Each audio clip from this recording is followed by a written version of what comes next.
Komisi Pemberantasan Korupsi berhasil menemukan 12 senjata api saat menggeledah rumah dinas Menteri Pertanian Syahrul Yassin Limpo di kawasan Jakarta Selatan pada Kamis 28 September 2023 malam. Komisi Pemberantasan Korupsi berhasil menemukan 12 senjata api saat menggeledah rumah dinas Menteri Pertanian Syahrul Yassin Limpo di kawasan Jakarta Selatan pada Kamis 28 September 2023 malam.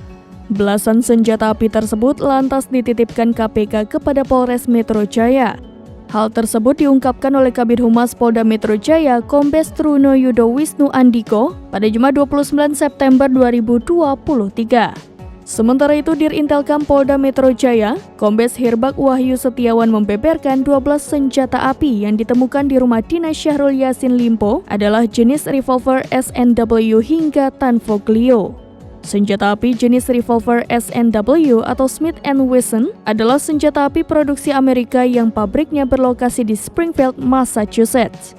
Untuk harga senjata api SNW memiliki range yang berbeda tergantung jenisnya, yaitu di kisaran $500 hingga $1.000 Amerika. Di situsnya harga SNW termasuk murah, yakni $449 Amerika Serikat atau setara dengan Rp6.952.203 untuk model MNP Bodyguard 38 No Laser. Sementara, model yang harganya termasuk paling mahal yaitu $1.499 Amerika Serikat atau setara Rp23.210.141 adalah model 929 Large, model 6275 inci Barrel Large, hingga model SNW 500. Tanfoglio menjadi tolak ukur keunggulan bagi penggemar dan penembak di seluruh dunia. Untuk harga dibandingkan dengan SNW, Tanfoglio ada di kisaran $200 Amerika Serikat seperti model TA76 yang dibanderol $299 Amerika Serikat atau sekitar Rp4.059.641.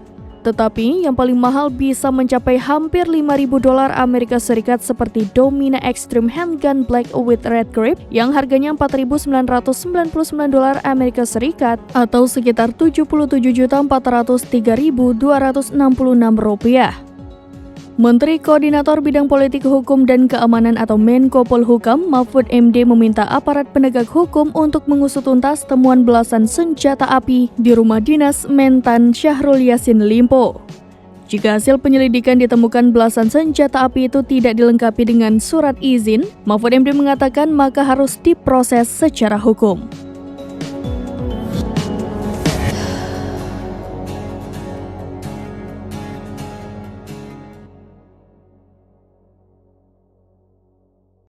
Demikian informasi terkini, Syedara Lun, saksikan terus berita lainnya di kanal YouTube Serambi News, website dan Facebook serambinews.com.